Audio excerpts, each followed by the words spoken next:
to The Lock Shop with Nielson and Hustler, powered by Coolbet Canada.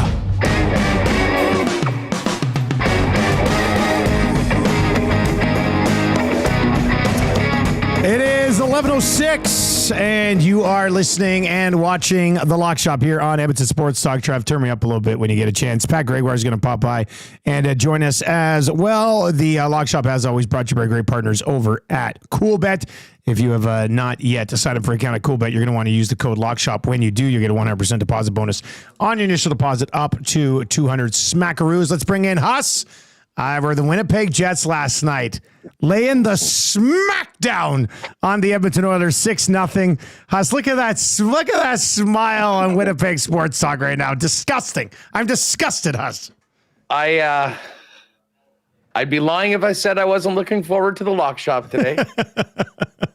I mean, listen, that was nuts. I mean, I had a little bit of optimism the Jets would be able to go in and hang with the Oilers. I did not see it going the way that it did.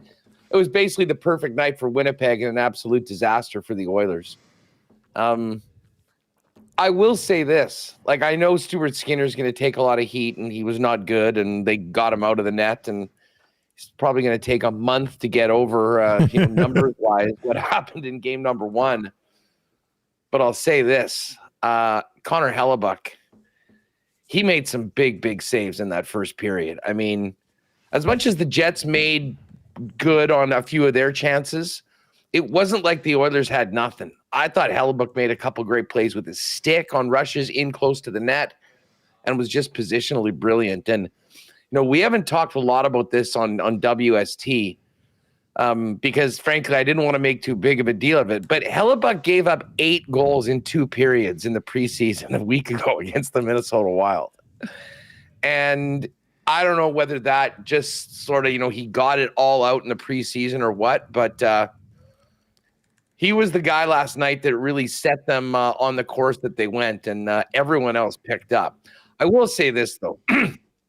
The disrespect that the Winnipeg Jets get around the league, they're not going to make the playoffs.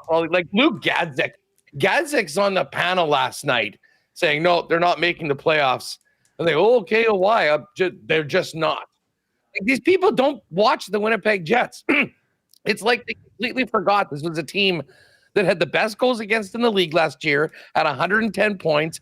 Did they suck for 5 games and get steamrolled in the playoffs? Absolutely. But are we supposed to forget everything that team did in 82? Oh, by the way, the best goalie on the planet? I don't know. It was nuts. And then to top it all off, Sportsnet sticks us. This is supposed to be a national game. We had the Oilers broadcast. We've got Jack Michaels or whoever the guy is doing the game. I mean, this would never happen to Calgary or Vancouver or Toronto or Montreal. It would probably happen to Ottawa. It happened to us. So overall, it was quite the night, and the WST parlay is 1-0 on the season. Beautiful, too. Yeah. Kyle Connor now, the only player in NHL history to score in 7 straight opening games.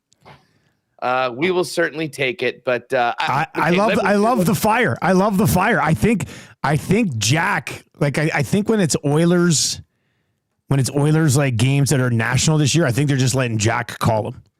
So you're gonna have to get used to that for the other countries across the or other teams across Canada. Well, Oilers play-by-play guy doing the Nationals. So it's basically an Oilers home broadcast. TV. Well, yeah, that's exactly what it was. I mean, yeah. They barely mentioned the Jets in the in between periods, except to say that they're not going to make the playoffs.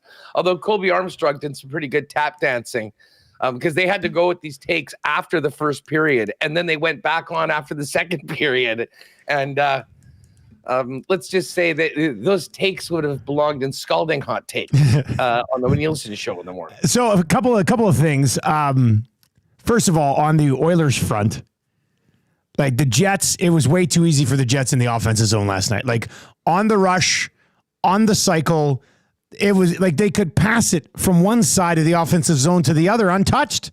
It was horrible defensive zone coverage from Edmonton last night.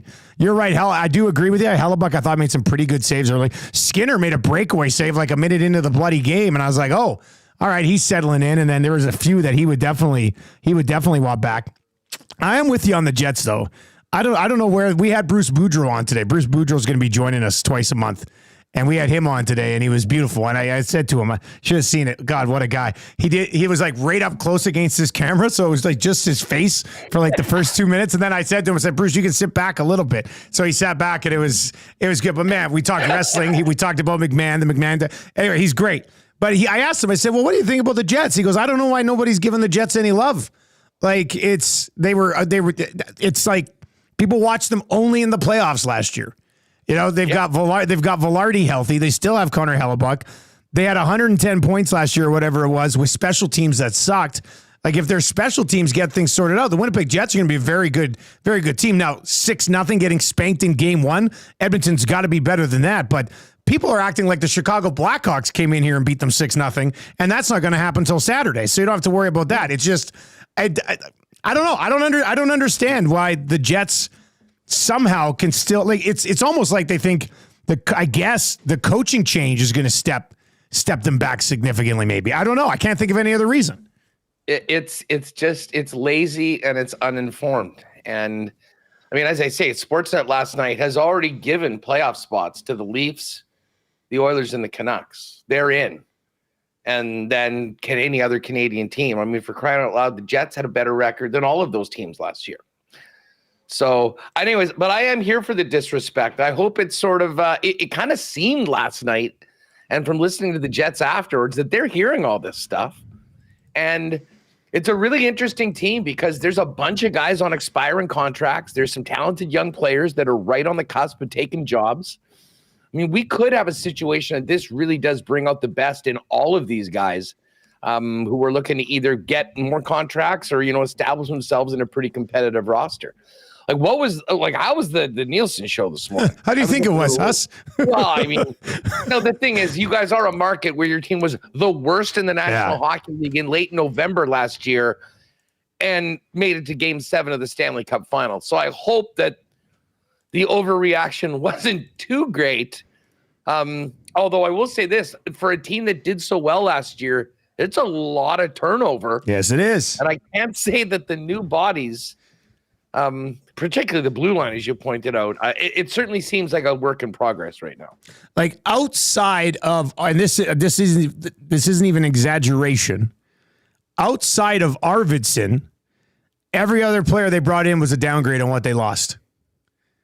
Every other one. So I was a little stunned when I saw it pop up. Like, I get it. They're the Stanley Cup favorite. But what was it? Sportsnet's panelists, like 16 of 20 or something, picked the Edmonton Oilers to win the Stanley Cup.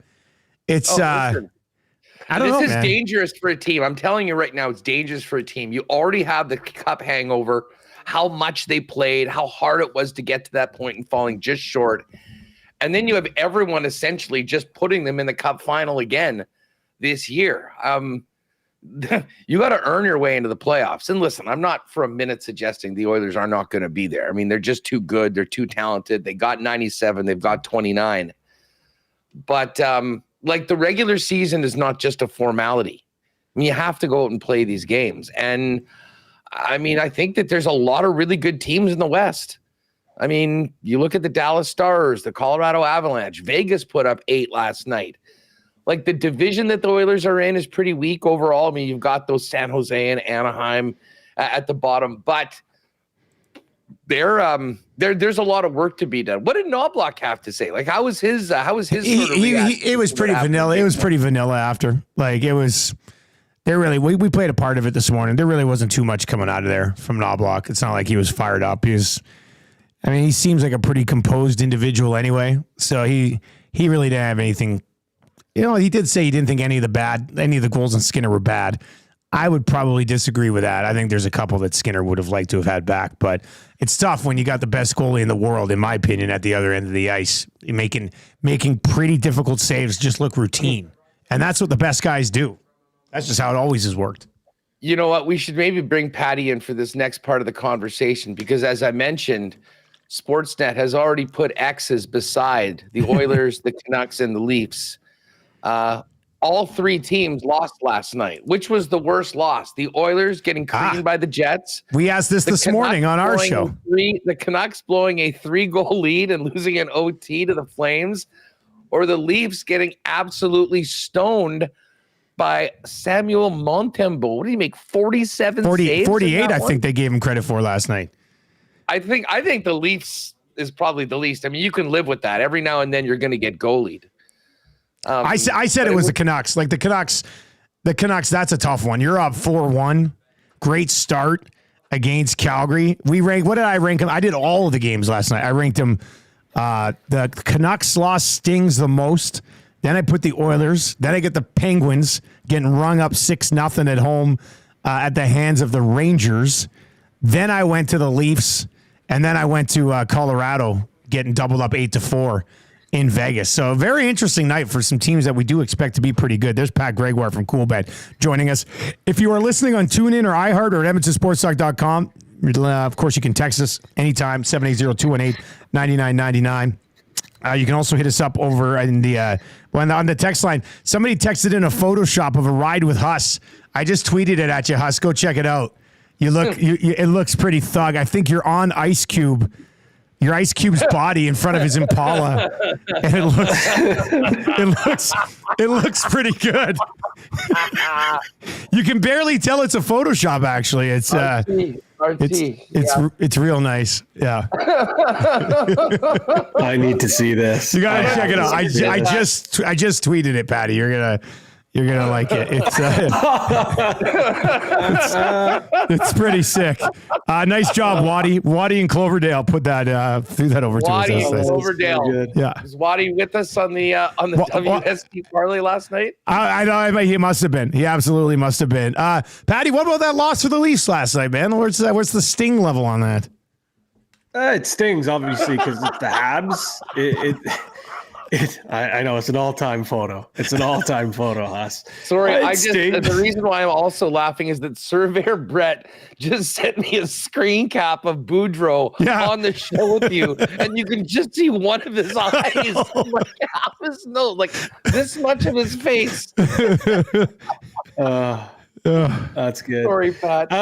No, you're good. I was hoping we weren't going to have to talk about this, but obviously we were. Montembeault looked great, man. Like Montembeault looked like he could possibly be Canada's goal. Team Canada, yeah. For the Four Nations Cup, which is absolutely alarming. Well, he's got a leg up on Skinner after night one. We'll say that. Yeah, that's certainly the case for sure. But it's a 1-0 loss. Having Matthews held scoreless, having Mitch Marner and William Nylander scoreless, certainly is like it's been 3 seasons since they've been skunked. They have not been shut out. Yeah, 227 games, buddy. Yeah, and it's nuts. And then Berube comes in, new coach, and they don't score a goal. Again, I believe it or not, Leafland was pretty level-headed, and I think the big thing was when you go into a game where it's, the term leafy, like a leafy loss for sure. Getting goalied by Montreal is a leafy loss, but for them to play tidy defensively, for them to look like they're going to play a heavier game, and ultimately for them to have Joseph Woll, who is supposed to start. And all of a sudden now he's hurt again, and you get Solars to come in and he looked great. So all things considered, the result certainly would have been better, but there's a lot of things with this group after one game that you can look at and be like, okay, things are looking like maybe Berube is going to have these guys. It's not going to be as entertaining, I don't think, this year. I don't think Matthews is hitting whatever his total was for goals. Mind you, he could go on an absolute heater. I just feel like this team's going to play a lot more defensive responsible, and maybe some of those point props aren't going to quite hit. Power play didn't look great, but again, that's one game. I really wouldn't be hitting the panic button. The game here tonight, though, is a game that I think if the Leafs do lose to Sheldon Keefe and don't look good and get embarrassed, that's probably where people are going to get a little bit salty and a little bit sour. So it's Leafland. I'm saying that right now all things are okay. But if they lose here, or even if they lose on Saturday, Like this is rivalry week for the Leafs. You start things off with the Habs, obviously their historical rival. Then Sheldon Keefe tonight with the Devils, and then Saturday night for the home opener, Kyle Dubas and the Penguins rolled it down. So a lot on the board. I would imagine. I would love to see how much money is on the board on both sides here for a couple of revenge games. Huss, have you recovered yet? Is there another meme floating around, Huss? I don't know. I think he's muted. Huss, I think you muted yourself. Sorry, yeah. No, I have recovered. It's I didn't realize that they're going right back at it tonight against the Devils in the Keefe revenge game. Yep.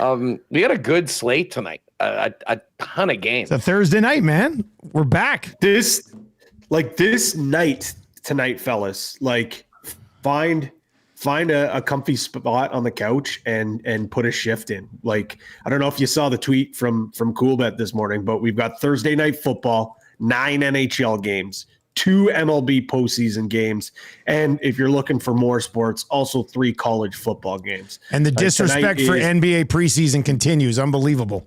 Yeah, the disrespect is from your boy LeBron. You see him tweeting, whining? Why we have to fly all the way to Milwaukee for one preseason game? The Celtics had to go to Dubai, LeBron. Don't worry about going to Milwaukee. No, I would say this. Why are the Lakers taking LeBron to Milwaukee for a preseason game? Well, I mean, someone's got to look after Bronny. Yeah, that's true. That's true. Do we really want to go there? Yeah. Well, we can go there. He's entering year 21 and he's top 10 player in the league. It's ridiculous. Give this man the respect he deserves. Let's save this chat for February when we're running out of things to talk about. We got a lot of stuff to talk about. The real stuff right now. Do we want to stay on hockey or? Well, let's stay on hockey. Let's stay on hockey. Let's put something together, right? And then we can flip over. We have lots of time, so let's go through this slate tonight. I'll try to get the starting goalies up, and then we can put something together. Let me get the goalies here, and we'll get rolling here. Yeah, while you're getting the goalies, like it's such a weird start to the schedule. We obviously know the Devils and the Sabres played last weekend, but like there's teams that haven't played yet. Like I don't think we've seen Philly yet. There's a few teams that we haven't seen quite yet, and then you've got Montreal and Toronto playing a back-to-back. Pittsburgh is playing a back-to-back here tonight. So just a really, really weird start to the schedule. I don't know. Like, I think at the start of the year, you could almost argue like a back-to-back might actually be a good thing rather than have a little bit of a lag and then coming back. So maybe that's a little bit of a teaser into what I'm looking at tonight. But game 1-2, if that's a back-to-back, I really don't think that's too much of a disadvantage. Maybe if you're looking at a game in February or March. Here's what we've got for the goaltenders tonight. Florida at Ottawa. Bobrovsky is confirmed. Linus Ullmark with that new deal in his back pocket confirmed. Maple Leafs at the Devils. Markstrom is listed as likely. They've got Anthony Stolarz unconfirmed. The Kings and the Sabres. Ukko-Pekka Luukkonen will start for Buffalo. Darcy Kemper likely for the Kings. Caden Primo. Second half of a back-to-back here for the Habs, who roll into Boston to take on Jeremy Swayman. Confirmed for the Bruins there. Varlamov versus Connor Ingram as Utah Hockey Club and the New York Islanders. Pittsburgh Penguins back-to-backs. Joel Blomqvist expected to start there against Ville Husso for the Detroit Red Wings. Nashville. Scott Wedgwood is likely. Dallas, Jake Ottinger confirmed. Minnesota, Philip Gustafsson and Elvis Merzlikins for the Blue Jackets. That's confirmed. And then Mackenzie Blackwood will start for the San Jose Sharks. St. Louis, Binnington, unconfirmed at this point. Boy, she is a busy board tonight. Tuss, what do you like, buddy? What jumps off the page? Well, I'm very intrigued about this, about Buffalo. It was a really disappointing way to start off, losing those 2 games. I think this is a huge game for the Sabres. And it's crazy. It's their home opener. But you go to 0-3, and I think just the cloud that's been around that team for the last 13 years, I think just kind of gets a little darker. And the fact that it's a pick'em, anyways, that's an intriguing game to me. I think Detroit's got a real nice spot here. That's my favorite game of the day, the Detroit Red Wings, buddy. In Pittsburgh, there's tons of moving pieces. They've got some young players. I mean, McGroarty's there, Puljujarvi there.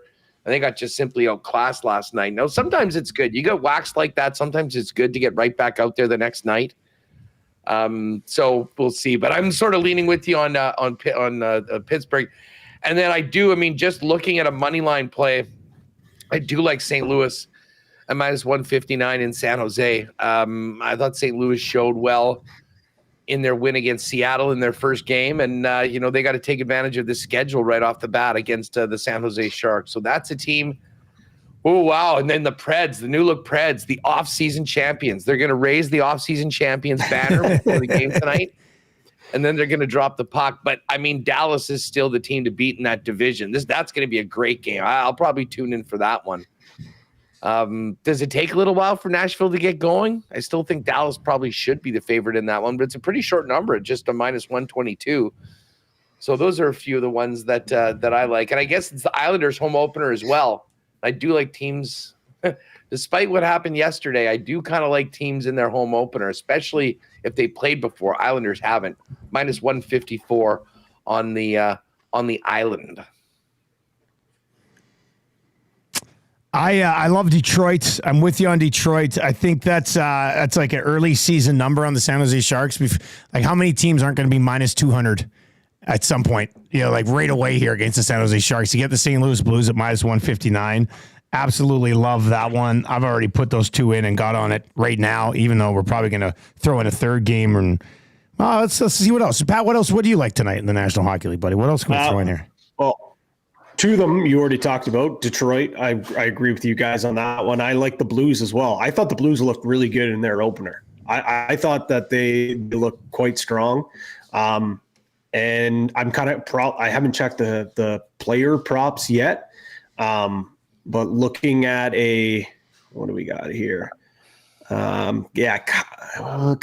minus 143, probably a bit too steep. Maybe I'll build some sort of parlay for that, but I thought Kyrou looked really good in the opener.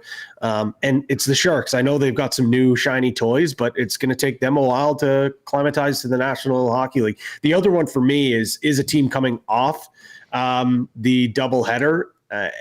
Is the Canadians. Do I think that they can start the season off 2-0 against Toronto and against the Bruins? Absolutely not. So minus 286 is steep, but if we're wanting to put it in a parlay, I would go with that, or maybe even them to win in reg.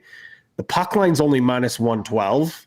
The Bruins kind of got embarrassed against the Panthers team that obviously they have some history against. So I think this is a perfect bounce back spot for the Bruins. The Bruins are feeling shitty about themselves. Swayman comes into the net. Like, that's an opportunity for Swayman to prove that, everything that was happening in the offseason is done and put behind them. The Bruins are low. People are buying the Bruins low. The Habs are coming in hot off a win that they probably shouldn't have beat the Leafs, to be quite frank. So whether we go in reg or if we want to go puck line, get a little crazy here. But I think the Bruins is probably my second favorite bet outside of that Detroit one. I did put. Did you put it in, Huss? Yeah. If we put it in just money line, it goes from plus. We've got St. Louis and Detroit locked in plus 178. If we go money line, it takes us to plus 276. If we want to pull the trigger on the puck line at minus 112, takes us all the way to plus 427. And what about somewhere in the middle? I got it in regulation here too. I've got it set. You guys know I'm a big win in reg guy. Oh yeah. Winning in regulations minus 167. It takes it to plus 345 pre-boost. Yeah. So we're probably looking at close 4-1 in that spot, right? So let's go with that. Jakey, I know you're in the chat. I know you're reg. I think we go with the reg. Boston in reg, and then St. Louis and Detroit on the money line, plus 345 pre-boost. This will be one that will pop up on the combo cards at the top of the page at Coolbet. Anything else from the National Hockey League, boys? Or we want to talk some MLB postseason and then take a deep dive into the Thursday nighter here? Well, this is. Go ahead. Pat. Sorry, you go first. I was just going to say, there's some other really intriguing games here, and I kind of love the schedule tonight. Like, we're getting the first chance to see I mean, we could if we wanted to add another one. We got the Minnesota Wild at home to Columbus. I mean, I'm really interested to see what we get out of Columbus. But do you guys have a lean? And I know it's game one on this Dallas at Nashville game. And then here's the other one. Sens home opener. Battle of the Tkachuk brothers in Ottawa. Ottawa with their new goaltender, Linus Ullmark, their new coach, Travis Green. Plus 118. I don't know. Florida looked great. They put up 6 against Boston. I'm not suggesting we go there, but just another sort of interesting game. But new coach Travis Green does nothing for me. The goaltender, maybe something. Dusty, you and I were on the program a couple of weeks ago when we built the not their year parlay, and the Ottawa Senators were on there. I'm sick and friggin' tired of hearing that this is the year that Ottawa's going to make a jump. Like, it's been getting stuffed in my face every single offseason. This is the year. Okay, they finally got the goalie, but like, haven't they supposedly got the goalie in other years as well? And the way that the Panthers, and I get it, it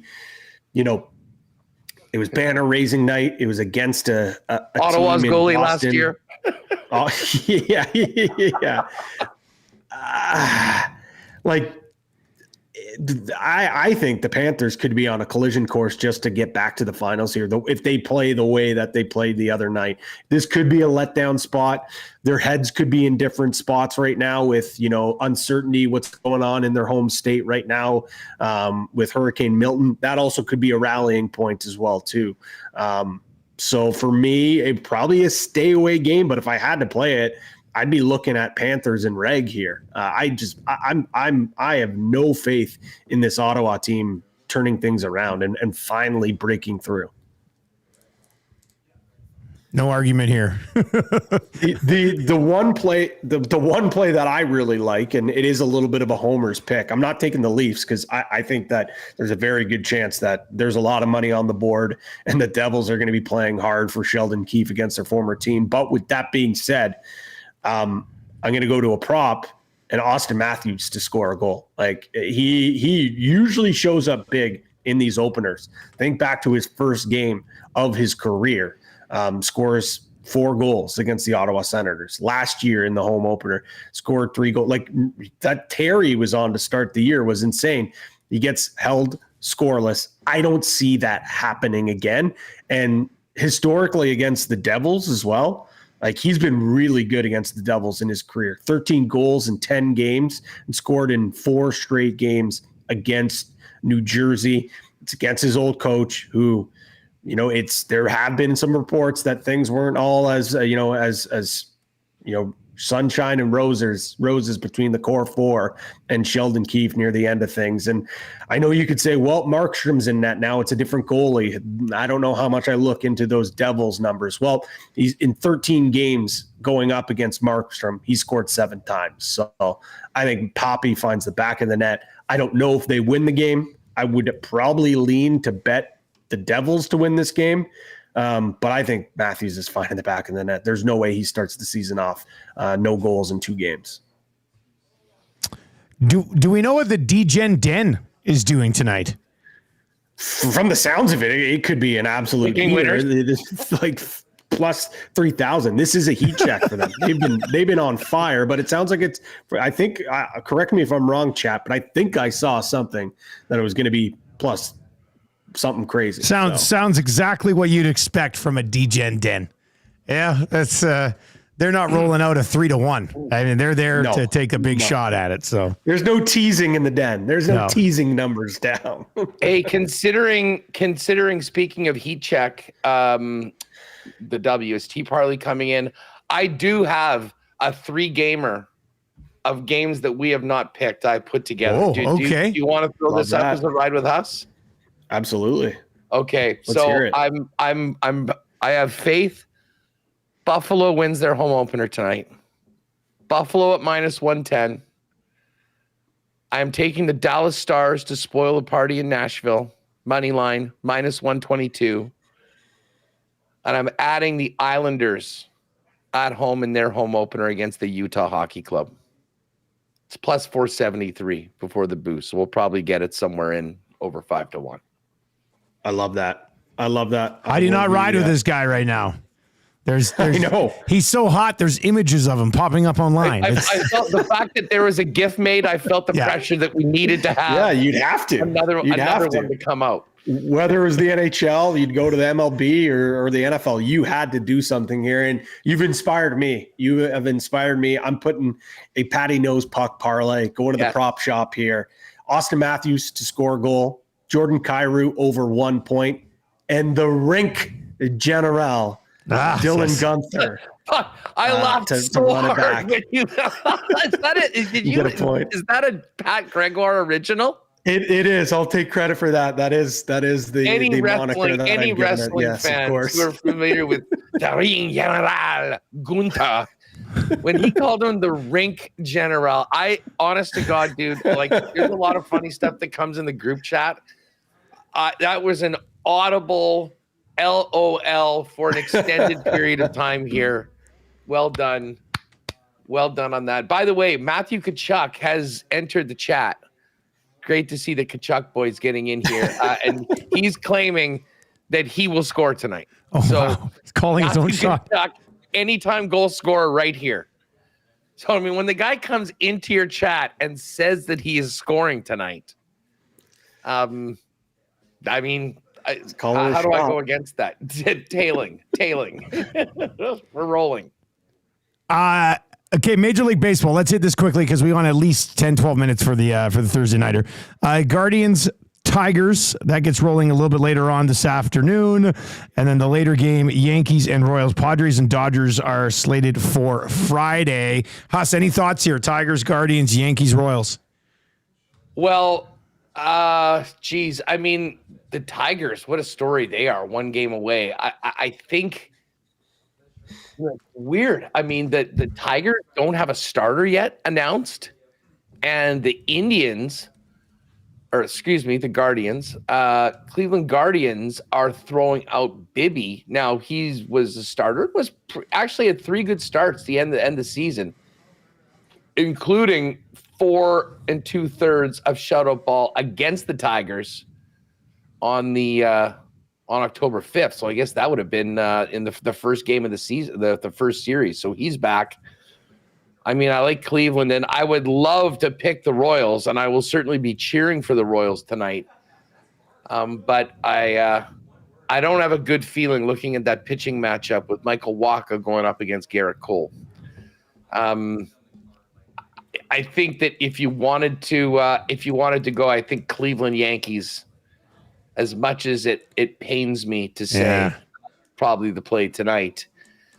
And then tomorrow we got to sweat it out. Game 5 for our Padres after they got blitzed last night. A little bit of a reality check last night. Yeah. Swag machine was on hold for a second there last night. So not like the Dodgers though haven't blown big games in the past. I mean, like this is not. I mean, their pitching is still really, really depleted. I think the Padres can win that game. They're plus 118, but I'd love to hear an argument for, the Tigers or the Royals, but I have a hard time imagining the Royals do crazy things, but I think Cleveland wins this one. I think we're going to get game 5 in that series. And I hope Kansas City can make it game 5, but unfortunately with Cole on the mound going up against Wacha, that doesn't look good. Patty, any MLB thoughts, or should we just slide over to the Thursday nighter? Just one quick prop. I like Babies under 3.5 hits allowed. I think that Huss kind of laid out some of his numbers this year, but also, they've got an awesome bullpen. So, even if he is struggling a little early on, if he's losing some command here, they'll yank him quick. So me personally, though, I think this is one where he could go deep and throws a little bit of a gem. The Tigers, I don't want to say midnight's going to strike here soon, but I think Cleveland desperately needs this one. I still think that Detroit's got a chance here. I wouldn't be surprised, but I think this is obviously a must win for Cleveland. And I think, putting out Tanner B, I really like that prop one there. So I'm going to go with that, and probably Probably ride with Huss, because why wouldn't you? He's the hottest hand in the game right now. hottest hand in the league. What can we say? Pains me to go against the Royals, but that's where we're at. But yeah, let's ride with Cleveland at minus 120 in the afternoon game. And again, if you want to put those together, it's plus 202. I just put a little sprinkle down on that. San Francisco 49ers, Seattle Seahawks to get us started another week in the National Football League. Season's just absolutely flying by right now. Niners, 3.5-point favorites on the road against the Seahawks. The total in this game is sitting at 48.5. San Francisco so far this season beat the Jets 32-19. Back-to-back losses to the Vikings and the Rams. Those were on the road. Then back home, beat New England. New England sucks. They beat them 30-13. Then lost at home to the Arizona Cardinals 24-23. Seattle so far this season, starting with the win against Denver, then the win against New England, then the win against Miami, and going into that game against Detroit, I remember setting up going, look at their schedule so far. I'm not sure you're looking at them as a great 3-0 team with injured Miami, shitty New England, and then Denver at the beginning of the year. So Detroit, they lose to the Lions 42-29. I actually like the way they played in that game, but then they lose to the Giants 29-20. Huss, I mean, they absolutely killed you. For a guy, you know what? The only team that has been kind of immune to your hot streak right now is the Seahawks. So where are you at on this game tonight? Well, it's a fascinating game because both of these teams absolutely shit the bed on Sunday. Yeah. Like as much, and listen to the Seahawks game, I want to say it's inexplicable, but it sort of isn't. They look past a weaker opponent. They're at home. They had just come off that Monday night game against the Lions, and they just simply didn't have it. And they got it close. They had the field goal to tie it late. They had no business even being in that game. I mean, the game really turned on that first play where the Giants were on the goal line, fumbled, and they got a 100-yard return the other way. So it was a very, very disappointing game for the Seahawks. If this game was on Sunday, I think I'd have maybe a little bit more faith that there'd be some time that they could turn it around. But I mean, man, at least they don't have to travel. They're staying at home. They've got the Niners coming to them. But then you look at San Francisco. This is a massive game for them. They're 2-3 right now after losing that game for the first time in Shanahan's career, blowing a double-digit fourth-quarter lead to the Arizona Cardinals. I mean, they're still banged up. They don't have Christian McCaffrey. He doesn't seem to be coming back anytime soon. Kittle is questionable, although I do think he'll play. Brandon Ayuk has been an afterthought after signing that $30 million deal. Like I was going through, the NFC West in particular, there seems to be patterns of teams that just sort of do well. The Niners beat the Seahawks. The Seahawks beat the Rams. The Rams often give a real hard time to the Niners, and then everyone was beating the Cardinals, but that's not the case anymore. Like a home dog of plus 3.5 in the division, I almost always will go with the home dog in this case, especially on the short week. I am a little concerned. I'm looking back at just the previous matchups between these teams. The Niners won their last game by 12. Before that, they won by 18. They won by 18 the previous game on that. They won by 8. They won by 20.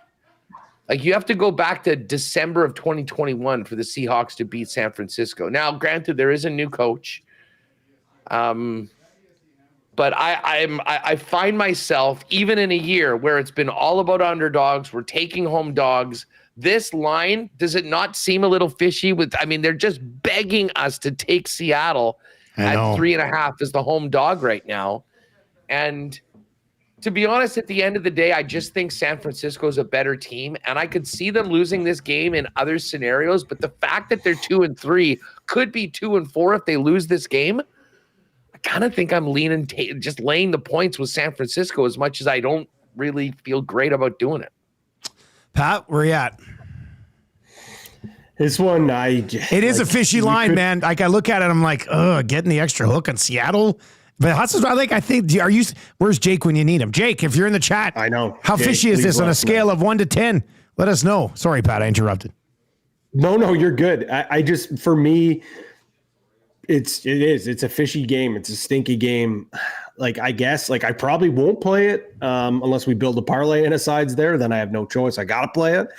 But I know the 49ers haven't looked great. But one thing that they've done really well is still run the ball, even without Christian McCaffrey.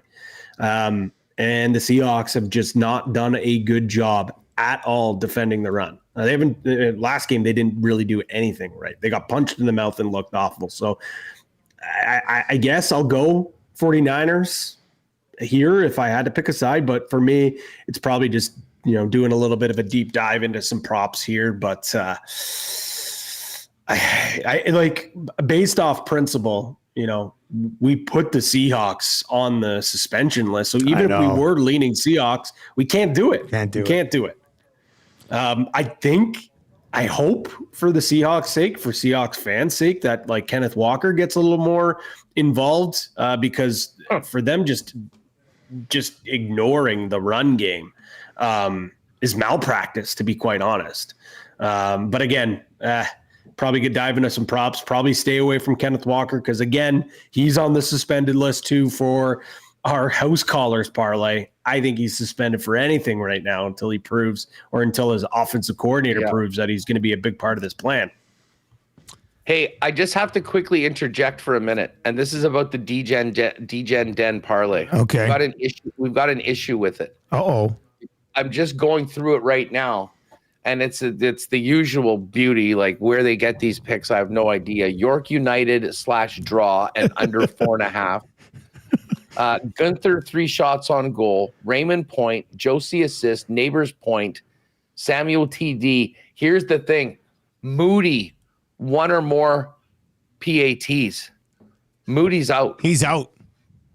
The kicker, Moody, is out. So I don't know whether we change that to the San Francisco kicker, the guy that they picked up. I think that's reasonable. I mean, it's the same position. But I just think and it's important. They're PATs, right? Yeah, that's what it says. It says a PAT. Matthew Wright is the kicker.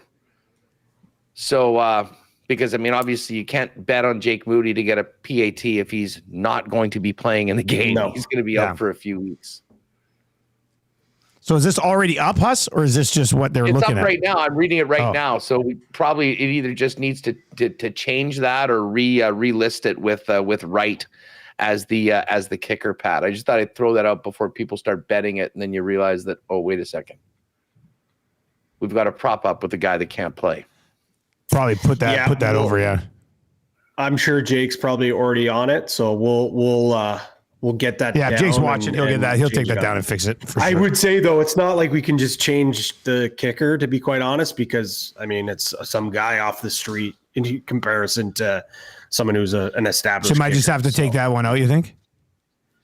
Yeah, probably have to take it out. And maybe Jake gets his mail sent to the DGen Den. That's how much time he spends in it. So I'm sure he could figure something out. He gets his mail sent.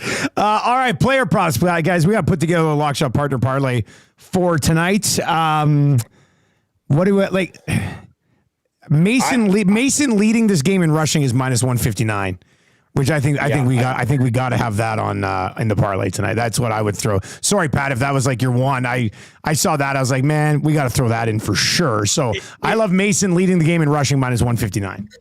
Well, it's funny because mine was over 82.5 rushing yards, which I think if he does have more rushing yards than that, he probably does lead it. And it's just, even if he doesn't get to 82.5, if he's around that 75 mark, it's probably going to be good enough.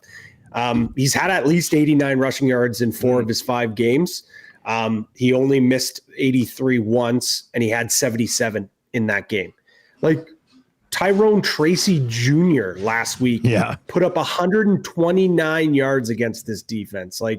Mason's getting over 100 yards here tonight. So let's go with the safer bet and go -152. If it's going in a parlay, great. I'll probably bet this other one individually. My other bet, and I know we don't know, well, I guess I shouldn't say we don't put the touchdown props here, but George Kittle to get a touchdown +138 is probably one of my other ones that I really like. 3 straight games with a touchdown. He's got 24 targets over that span, and he leads all tight ends in red zone targets this season actually picking up 8 catches on those 9 targets in the red zone as well. So he's been a big part of their game plan. I know he's injured that one game, but for me, Kittle plus 138. I thought the number was going to be closer to like plus 125. So I really like the number for Kittle to find the end zone. I'm going to go on the Seattle side of things, and I'm going to go JSN over 4.5 receptions, minus 139. He's seeing a lot of targets from Geno. He's sort of the safety valve right now. And I think with the pressure that the Niner defense brings at the quarterback, I think Geno's going to be looking for some safe, quick throws. And I think a lot of those will go to JSN. So over 4.5 receptions for JSN is what I'm thinking. The other one I like. So what do we got? We got Kittle TD. Mason leads the game in rushing over 4.5. You said us for JSN. I'm not. This comes back around to a Jake thing where the guy who had the bad game last week, there's a bounce back. I'll probably just play something on Debo on the side. Like Debo was an absolute non-factor last week. I don't know. Like they ran it to him 3 times. He had 1 catch. I'm starting him in fantasy in the Spite League in a head-to-head against Awanak here, and just a huge matchup this week. I got to have Debo tonight. But Jake's theory on guys who have been criticized or have had off weeks bouncing back has like been dead on so far this year. So I do like. What do we got for Debo numbers? Not to put him in, like we already got the parlay here, but let's see here. What do we got Debo on? 52.5 for receiving yards. 4.5 catches. 13.5 yards on the ground. Debo touchdown is the third best odds, plus 100. So, I mean, it's something to keep in mind just because it's been working really well for Jake lately. Oh, by the way, we spun the wheel who delivered a plus 450 Foster Moreau on Monday night. You'll never believe it. Noah Fant. They went back to the tight end. The wheel went back to the tight end. It was on Noah Fant at plus 350. So we'll see. Gotta ride with that. If the wheel can roll back-to-back tight end touchdowns that nobody was really expecting, the wheel is just. Trust the wheel. I think that's what we've learned. So, okay, so that's what we're doing, boys. We're going Mason leading the game in rush yards, JSN over 4.5, and Patty is in with that touchdown for George Kittle, which I also kind of liked. Huss, what's coming up on Winnipeg Sports Talk today, buddy? Well, it's Victory Thursday. So, Victory Thursday, my God. We'll probably talk a lot about last night's game. Everyone will be fired up, I'm sure. Ken Weeb's going to pop by. And we're also going to get to Bombers Argos. And just very quickly, for you CFL fans out there, I do like the Bombers minus 3.5. I'm taking the Elks plus 1. I'm taking the Alouettes minus 4.5. I have a very hard time with this BC Saskatchewan game, so I'm keeping it off. But don't forget about your 20% CFL win boost. So what I did was take the Bombers minus 112, minus 3.5, Edmonton plus 1, minus 110, Montreal minus 4.5, minus 115. Comes out to plus 576. And then you add in that win boost, and it ends up being like probably over 7-1. So anyways, if you're looking for CFL picks, that's when I'm cooking for that, because I know tomorrow's going to be focused almost entirely on a massive NFL slate and potentially a little bit of house callers, buddy. House callers parlay tomorrow. Are we the 4-man weave tomorrow? I mean, if you guys want to do it, we can do that again. We already got the graphic made, so we can definitely do that. I'm in. I'm in. Look, I've done live power rankings with all 4 of us one time, and it was 100% accurate. And somebody needs a redemption arc tomorrow on the Lock Shop, and that someone is you, Huss. That's someone. Yeah, well. 4-1 on the season. I was the last. If we were doing touchdown survivor, I would have lasted the longest. But I would have been dead in week 1. I'll be coming back. I'll be coming back with a house caller tomorrow, as the best bets. Never doubted you. Never doubted you. That's going to do it for the Lock Shop. Winnipeg Sports Talk coming up here at the top of the hour over on the WST channel. And we will have two guys in the goal with myself, Cass, and Gager breaking down the Oilers. Bare butt spanking 6-0 at home last night against the Winnipeg Jets. That'll do it for the Lock Shop. For Huss, Pat, I'm Nielsen. Best of luck tonight. We'll talk to you tomorrow. Enjoy.